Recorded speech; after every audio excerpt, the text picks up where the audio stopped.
No sé cuántos de ustedes han escuchado sobre Campo Yates en Texas. Campo Yates en Texas fue un campo, como dice la historia, un campo de ovejas. Y en este campo de ovejas estuvo justamente el dueño, Yates, criando en su rancho muchas ovejas. Así que en este tiempo que él estaba cuidando en su rancho, hubo una gran depresión económica en Estados Unidos, conocida como la Gran Depresión. Y en este tiempo, en este estado de Texas, hubo una lucha muy tremenda en los hogares por mantener la familia unida y saludable, y por sobre todo llevar un pan que comer a cada mesa de cada hogar. Yates no era uno de los que estaban exceptos de esta lucha, así que él luchaba día a día por poner comida en la mesa, y su esposa y él hicieron todo lo que pudieron para sobrevivir a esta gran depresión económica y esta hambruna que reinó en estos años en Estados Unidos. Por último, ellos tuvieron que suicidar su tierra al gobierno y sus casas a sus acreedores para poder sobrevivir. Un día, en medio de esa escasez y esa crisis económica, llegó, dice la historia, una cuadrilla geológica de una compañía petrolera. Y querían que Yates les diera el permiso para perforar un pozo y explorar su propiedad, prometiéndole que una porción grande de las ganancias iban a pasar a ellos si ellos accedían. Entonces Yates pensó, ¿qué puedo hacer? Y él simplemente firmó los papeles. La cuadrilla petrolera inmediatamente instaló un equipo de maquinarias y empezó a perforar la tierra. Llegaron a los 200 metros y era todo seco, 300 metros todavía seco, 400 metros llegó la broca y no había nada de petróleo. Por fin, un poco más de 400 metros encontraron una de las más grandes reservas petrolíferas de Texas hoy en día. El agujero lanzó una riqueza negra muy alta a lo aire de un pozo que estaba bombeando 80,000 barriles de petróleo al día. De la noche a la mañana, Yates y su familia, ellos se hicieron millonarios, y su propiedad en ese tiempo, que se llamaba Campo Yates, llegó a conocerse como el Estanque Yates. Y pronto cientos de pozos petroleros también surgieron por la tierra donde él vecina, y todos pasaron de ser un campo de ovejas a un campo donde fluye el petróleo, o mejor dicho, el combustible. Así que, tomado esta ilustración del libro de Bill Bright, ustedes pueden ser llenos del Espíritu Santo. Yo quiero empezar este mensaje de hoy. Justamente aquí yo quiero presentar ante ustedes este libro que se llama El sueño de la iglesia como el tiempo de los hechos. Sí, este libro escrito por el pastor Ha-Jong Yu, del pastor eméritos de la iglesia de Honori. Él habla justamente de su sueño. El sueño del pastor Han era tener la iglesia como la del modelo del libro de los Hechos. Y él habla aquí sobre este modelo, que esta iglesia tenía que ser, la iglesia de Honor especialmente, conforme a su visión, la iglesia revelada en el libro de los Hechos de los Apóstoles. La iglesia, la misma iglesia guiada por el mismo Espíritu Santo. No por cualquier espíritu, sino por el mismo Espíritu Santo, conforme a la Escritura en el libro de los Hechos. Y la iglesia salvada y redimida por el mismo Señor Jesucristo, y no por esos Cristos que andan por allí y por allá. Así que estos son los hechos de los apóstoles. Y tenemos que ver en que el libro de los Hechos de los Apóstoles también debería ser llamado el libro de los Hechos del Espíritu Santo. ¿Sí? El libro de los Hechos del Espíritu Santo. ¿Por qué? Porque si hablamos del libro de los Hechos del Espíritu Santo, allí podemos ver revelada la obra del Espíritu Santo. Jesús comenzó a hacer y enseñar en su cuerpo humano, y el libro de los Hechos nos dice que Él continuó haciendo y enseñando a través de su cuerpo espiritual, que es la iglesia de Dios. La obra del Espíritu Santo en la iglesia, podemos verla en el estudio del libro de los Hechos, desde el capítulo 1, podemos ver que allí la iglesia estaba fundamentada en la fe en el Señor Jesucristo. Primeramente, en que Jesucristo había resucitado. Segundo, que ellos creían unos a otros, que ellos confiaban y se amaban unos a otros. Ellos también creían en el poder de la oración, es decir, que ellos creían que sus oraciones iban a ser y serían contestadas. Ellos también creían en la dirección de Dios, en la dirección del Espíritu Santo para sus vidas. Así que nosotros vemos primeramente que cuando los apóstoles, ellos vieron a Jesús que se aparecía y desaparecía por 40 días después de haber resucitado, ellos estaban quizás en cierta forma curiosos, ellos estaban en cierta forma preocupados, y ellos se hacían la pregunta, que obviamente es una pregunta legítima, que decía, según la Escritura ahí, como hemos visto en el versículo 6, Señor, ¿restaurarás el reino a Israel en este tiempo? ¿Restaurarás el reino de Israel en este tiempo? ¿Cuál es el reino de Dios? Ellos no entendían qué significaba el reino de Dios. Para los judíos, el tener al Mesías significaba restaurar el reino terrenal de David, el reino terrenal de Israel. Y ellos justamente cuando vinieron a conocer a Jesús, Jesús les presentó otro tipo de reino, el reino espiritual. Él vino a salvar a su reino espiritual primeramente, no al reino terrenal que era Israel.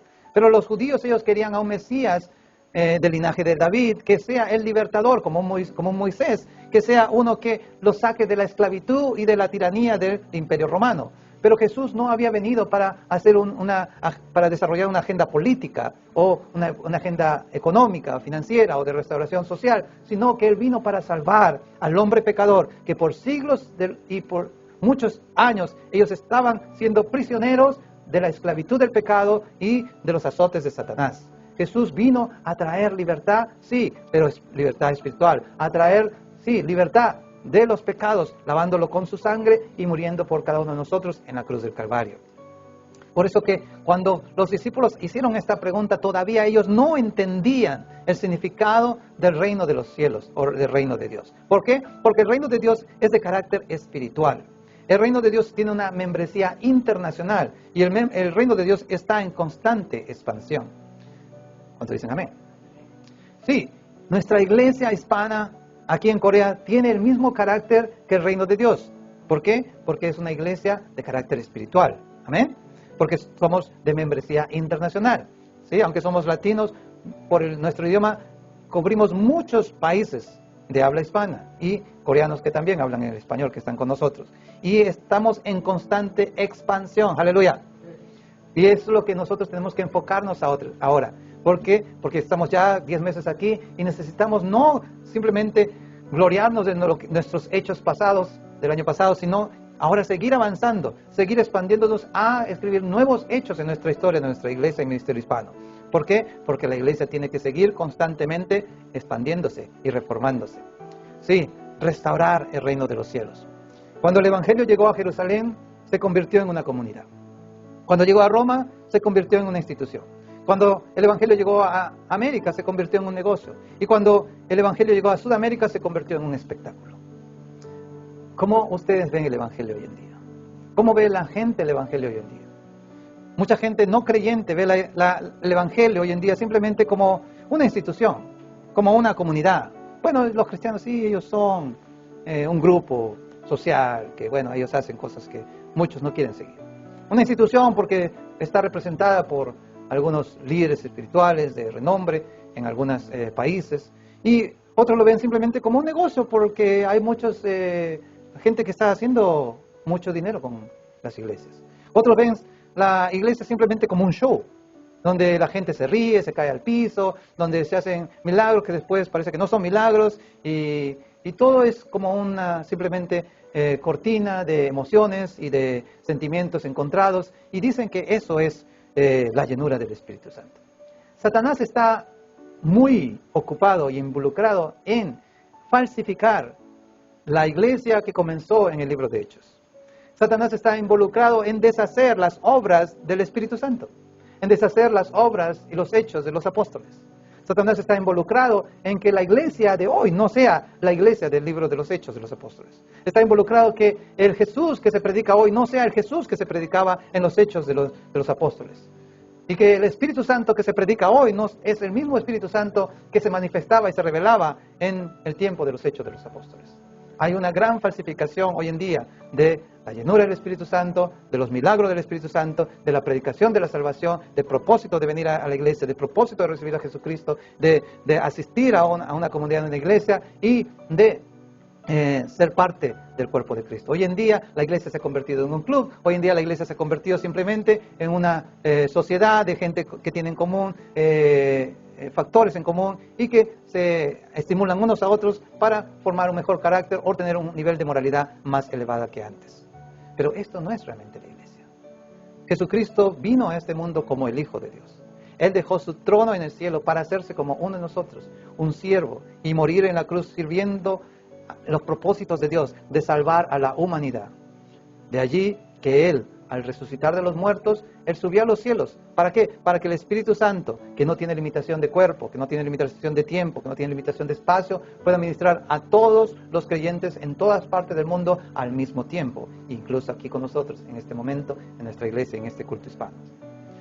Por eso que era necesario que el Señor Jesucristo enviara al Espíritu Santo. ¿Para qué? Para que seamos transformados a la imagen que se perdió cuando Satanás tentó a Adán y Eva en el jardín de Edén, y esta imagen que todavía llevamos tiene que ser sanada, porque allí, por la desobediencia, fue corrompida, fue corrupta, fue degenerada, y hoy en día vemos los efectos de esa imagen deteriorada.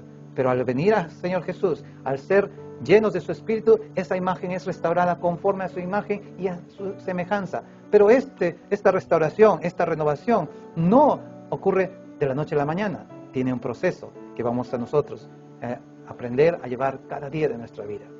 ¿Sí? La pregunta es, ¿restaurará, Señor, el reino en este tiempo? Jesús sabe la respuesta que le dijo, no les corresponde a ustedes saber ni los tiempos ni las sazones que el Padre ha estimado. Pero nosotros sí queremos decir al Señor, Señor, ¿vas a restaurar mi vida ahora? ¿Vas a restaurar mi casa? ¿Vas a restaurar mi finanza? ¿Vas a restaurar mi salud? ¿Vas a restaurar mi ministerio? Tenemos tantas preguntas que decirle al Señor, si en este tiempo nos va a restaurar. Y la respuesta va a ser, sí, lo voy a hacer. Pero en el tiempo de Dios, no en el tiempo cronológico que nosotros estimamos. ¿Qué necesita ser restaurado en su vida? Dios quiere ver nuestra fe, o sea, nuestra confianza. Mientras Él restaura todas las cosas, como Él sigue restaurando las cosas. La restauración puede ser inmediata o puede ser progresiva según la voluntad de Dios, no nuestra voluntad.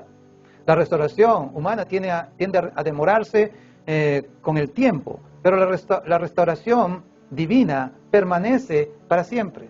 La restauración humana tiene un tiempo límite y se deteriora, se corrompe o se oxida, o como quiera adjetivo que pueda usted darle, pero la restauración divina permanecerá para siempre y nunca va a cambiar. ¿Por qué? Porque Dios, como le decimos esta mañana en el discipulado, es inmutable, nunca cambia y sus promesas son siempre amén por toda la eternidad. Necesitamos el poder del Espíritu Santo para poder ser testigos de esta restauración. Si bien es cierto, esta restauración es divina, no es humana, necesita poder, necesita el poder del Espíritu Santo para poder ser renovada. Una vez más le pregunto, ¿qué aspecto de su vida necesita esta tarde ser renovado? ¿Qué necesidad espiritual tiene en este momento? ¿Es algún problema familiar? ¿Es un problema de trabajo? ¿Es un problema social? ¿Es un problema de ministerio? ¿Es un problema de salud? ¿Es un problema de familia? Cualquiera que sea ese problema, pida al Señor que traiga una restauración en este tiempo, en el tiempo que Dios lo ha decidido. Y si lo quiere hacer hoy mismo, que lo haga. Y si lo quiere hacer progresivamente, allí vamos a estar confiando en el Señor todos los días de nuestra vida hasta que veamos completa esa restauración. ¿Cuándo? El día que lleguemos a la presencia del Señor Jesucristo allí en el cielo. Por eso necesitamos entender que hay un tiempo para restaurar. ¿Sí? En Lucas capítulo 24, 49, la Escritura dice, he aquí yo enviaré la promesa de mi Padre sobre vosotros, pero quedaos vosotros en Jerusalén hasta que seáis investidos del poder de lo alto. En Hechos 1:4 vemos que ellos estaban juntos y Jesús le mandó que no se fueran de Jerusalén, sino que esperaran la promesa del Padre, esa promesa que lo hemos visto allí en Lucas 24, la cual el Señor les dijo antes de morir y antes de ascender a los cielos que iba a venir del Padre. Ahora en el versículo 6 y 7 vemos, según la Escritura, que entonces los que habían reunido preguntaron al Señor, diciendo, entonces restaurarás el reino de los cielos aquí. Pero Jesús les dijo, no les toca a vosotros saber los tiempos. No les toca a ustedes saber los tiempos ni las sazones que el Padre puso en su sola potestad. Así que nosotros, si no entendemos que Dios tiene un plan para nuestra vida, nos vamos a frustrar y nos vamos a estresar al ver que las cosas no salen conforme a nuestra voluntad. Por eso tenemos que entender que hay un manual. Este manual se llama la Biblia, que nos enseña a cómo esperar los tiempos del Señor, a cómo prepararnos para esta restauración que va ocurriendo paulatinamente. A veces nosotros queremos que ya las cosas pasen inmediatamente, que sean así, rápidas, pero no nos queremos sentar a esperar a que Dios obre. Dios, como un padre que ve a sus hijos que ellos quieren hacer las cosas así a su manera, Él simplemente se queda de brazos cruzados hasta que ellos se cansen. Luego que ellos se cansen y pidan ayuda, recién el padre se levanta y ayuda a estos hijos. O esperan hasta que ellos ya se rindan para decirle, bueno, mira hijito, es así como se hacen las cosas.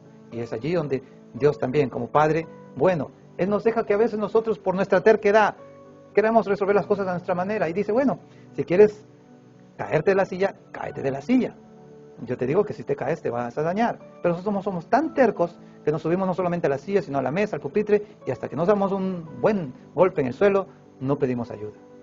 Dios nos ayuda y nos quiere ayudar, porque Él tiene todo el control y toda la potestad en el universo para hacer las cosas conforme a su voluntad.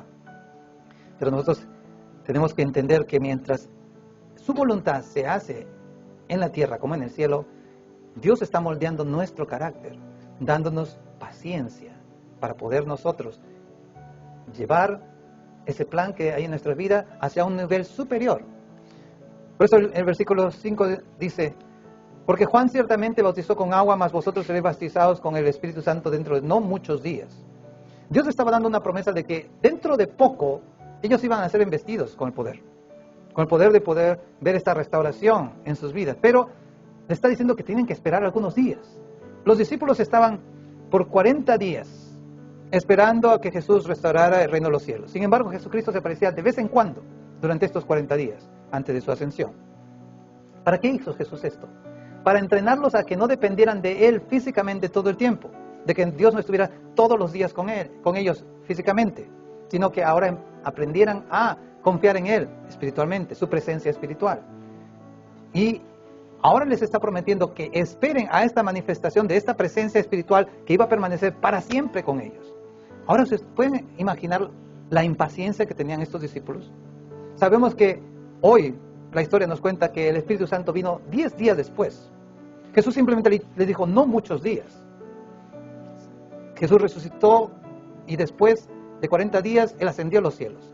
El día de Pentecostés, que significa los 50 días después de la celebración de la fiesta de los tabernáculos, es el día donde se presentan todos los judíos en Jerusalén nuevamente en estas fiestas. Y allí fue donde el Espíritu Santo vino históricamente a la iglesia y permaneció desde ese momento en la iglesia hasta el día de hoy. Pero vamos al punto de que los discípulos tenían que esperar algunos días. Jesús les dijo, no muchos días, no les dijo 10. Pero ya se imaginan, pasó un día y nada, 2 días y nada, 3 días y nada, 4 días y nada, 5 días y nada. Al 7º día, nada, ya pasó una semana, no pasa nada. ¿Y Jesús dónde está? Se fue al cielo. ¿Y qué tienen ellos? Simplemente compañeros y las promesas de este Espíritu que iba a venir. Al 9º día, imagínense, ya ellos lo daban por hecho quizás. No, esto no va a funcionar. Nosotros vamos a tener que salir de Jerusalén porque tarde o temprano va a venir los romanos o los judíos y nos van a crucificar como Jesús. Hasta ese momento los discípulos eran temerosos, por si acaso. Los discípulos estaban todavía en el aposento alto, escondidos. Sí, en oración, porque ¿qué más podían hacer? De la Biblia llorar. 120 personas estaban allí, orando, por favor, Señor, ya, porque imagínense, pasar ahí 120 días esperando esa promesa y no podían salir, ¿no? Es como cuando llevan a los niños al cine, ¿no? Vamos a relajarnos con esta anécdota. Y llevo yo a veces los niños al cine, y especialmente al menor, y está viendo esta película que tanto le gusta. Pero por no perderse lo que viene después en la siguiente escena, no quiere ir al baño. ¿Sí? Y está que se aguanta ahí porque de repente se va al baño y se pierde la escena, ¿no? Yo no quiero imaginarme que los discípulos estaban allí 120 diciendo, ¿y a quién le toca ir ahora, no? Y si viene mientras estoy allí, ¿no? Imagínense, ¿no? Entonces a veces pasa así que Dios está hablando aquí en el culto, en la tarde, y a algunos se le da porque ir al baño, o de irse a tomar agua, y se pierde la promesa, ¿no?, de escuchar la palabra de Dios o la revelación de Dios. Así que nosotros tenemos que aprender a esperar en el Señor y aprender también a ser pacientes.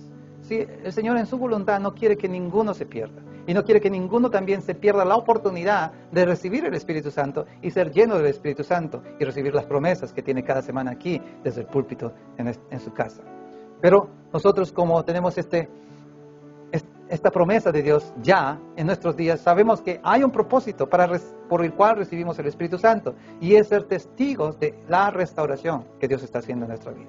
Nuevamente, si regresamos a Lucas 24, el versículo 47 y 48, dice: que se predique en su nombre el arrepentimiento y el perdón de los pecados en todas las naciones, comenzando desde Jerusalén.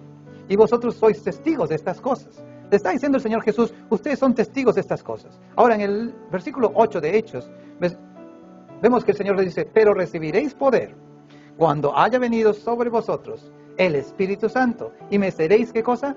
Testigos. ¿Dónde? En Jerusalén, en Judea, en Samaria y hasta lo último de la tierra. Así que el propósito de que Dios traiga restauración en nuestra vida es de ser testigos de esa restauración. Usted le hace la pregunta al Señor: Señor, ¿vas a restaurar mi familia? ¿Vas a restaurar mi crisis económica? ¿Vas a restaurar mi salud? ¿Vas a restaurar mi relación social, mi relación laboral? ¿Vas a restaurar lo que te estoy pidiendo en este momento?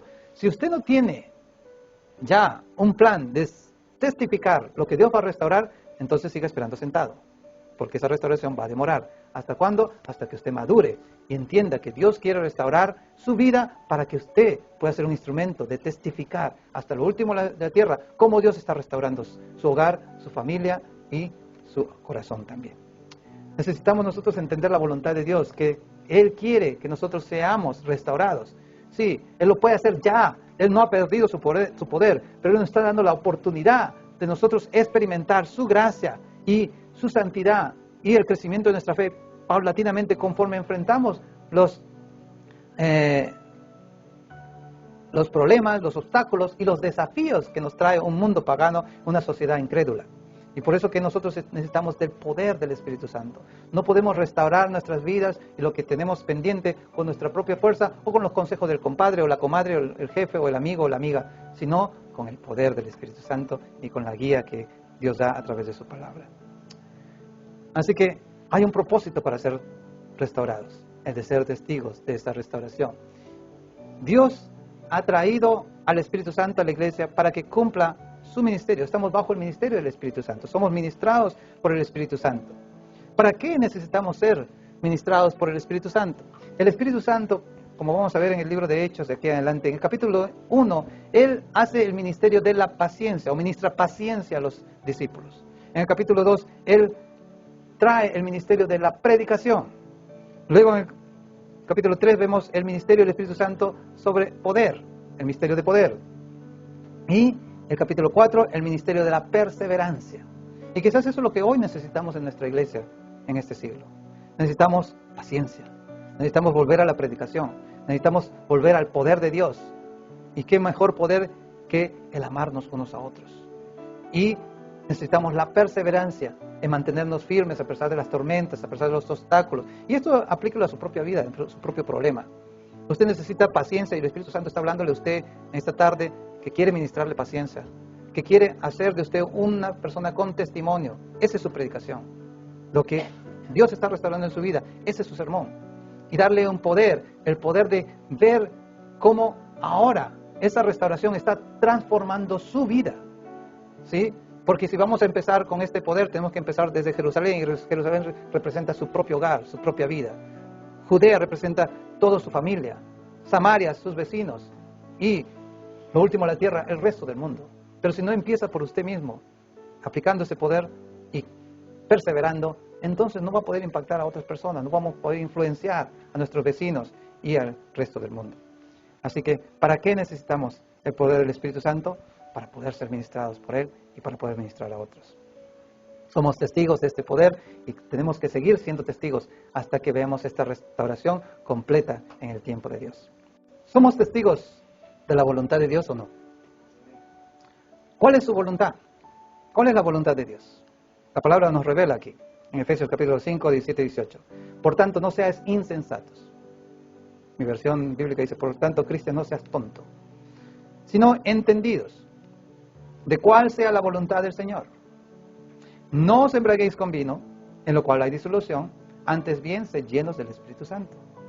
¿Cuál es la voluntad de Dios? Que nosotros seamos llenos del Espíritu Santo, llenos del ministerio del Espíritu Santo, llenos de la administración del Espíritu Santo, la administración de la paciencia, la administración de la predicación, la administración del poder, la administración de la perseverancia, que seamos llenos de eso cada día de nuestra vida. Cuando el apóstol Pablo está enseñando a los creyentes de Efesios que sean llenos del Espíritu Santo, está hablando en tiempo continuo, no solamente una vez, sino cada día ser lleno.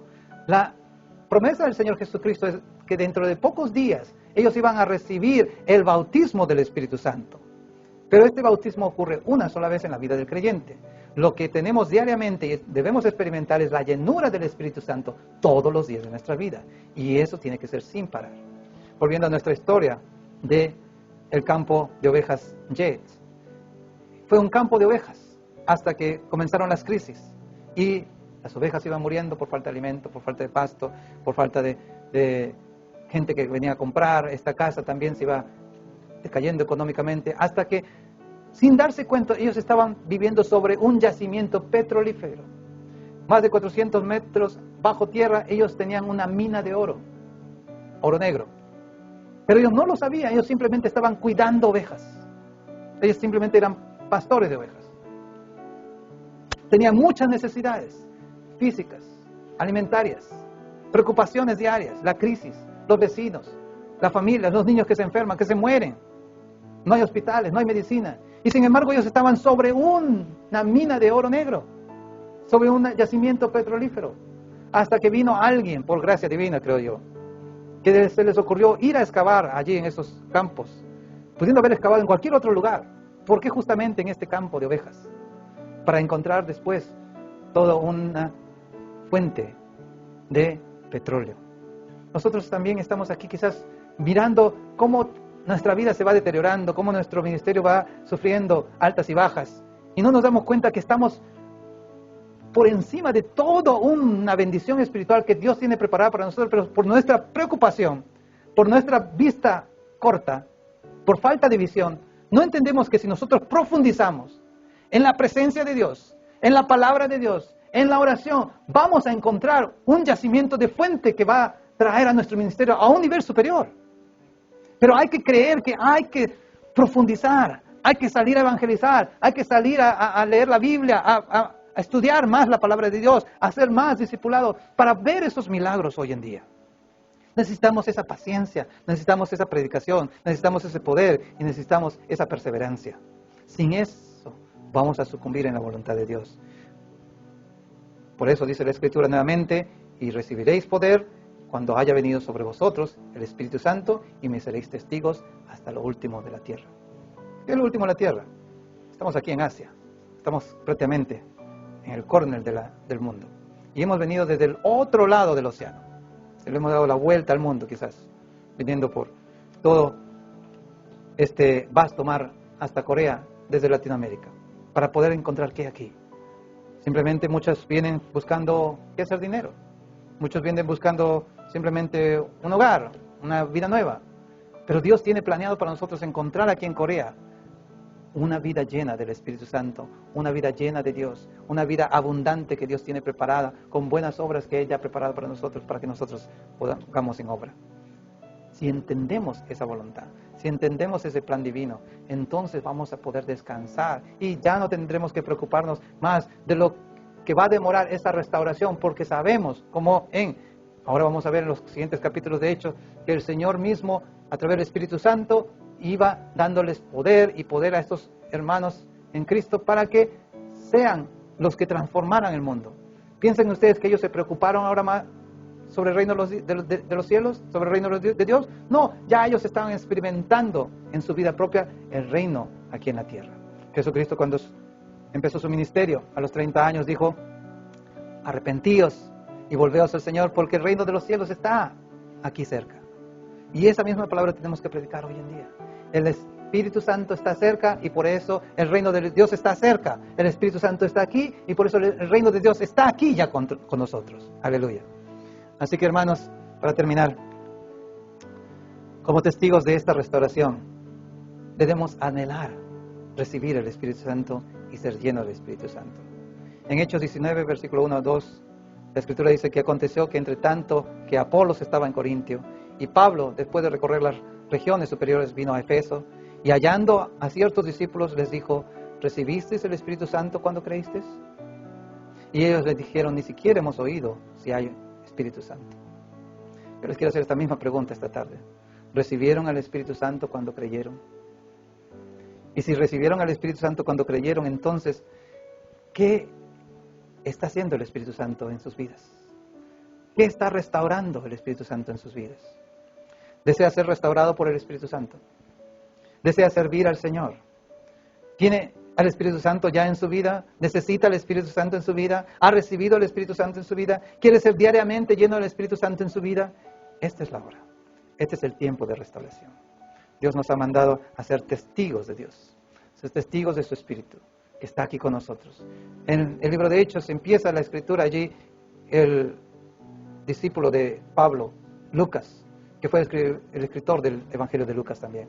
Y ahora continuando con este segundo libro, en Hechos, él está pidiendo ahora a su amigo Teófilo que crea estas palabras. Yo me imagino que Teófilo era un amigo que estaba leyendo ahora el primer libro de Lucas y le está dando ahora este segundo libro, el libro de los Hechos, y le dice, para que tú, Teófilo, puedas conocer las cosas acerca de Jesucristo y para que puedas entender que ahora Él fue recibido y después de haber dado mandamientos por el Espíritu Santo, Él está obrando entre nosotros. La palabra o el nombre Teófilo significa amigo de Dios. Teos, Dios, filos, amigos. Y Él, Espíritu Santo, está llamándonos a nosotros también Teófilos, amigos de Cristo, amigos del Espíritu Santo. El Señor Jesús, antes de ser crucificado, en Juan 15:15 les dijo a sus discípulos, ya no os llamaré siervos, porque el siervo no sabe lo que hace su Señor, pero os he llamado amigos, porque todas las cosas que oí de mi Padre os las he dado a conocer. Nosotros ya tenemos el conocimiento de la voluntad de Dios a través de la Biblia, a través de la palabra de Dios. Ya tenemos al Espíritu Santo, nuestro amigo. Ahora, seamos esos amigos de Jesús, haciendo su voluntad, ensanchando el reino de los cielos aquí en la tierra, porque ya el reino de los cielos está aquí con nosotros.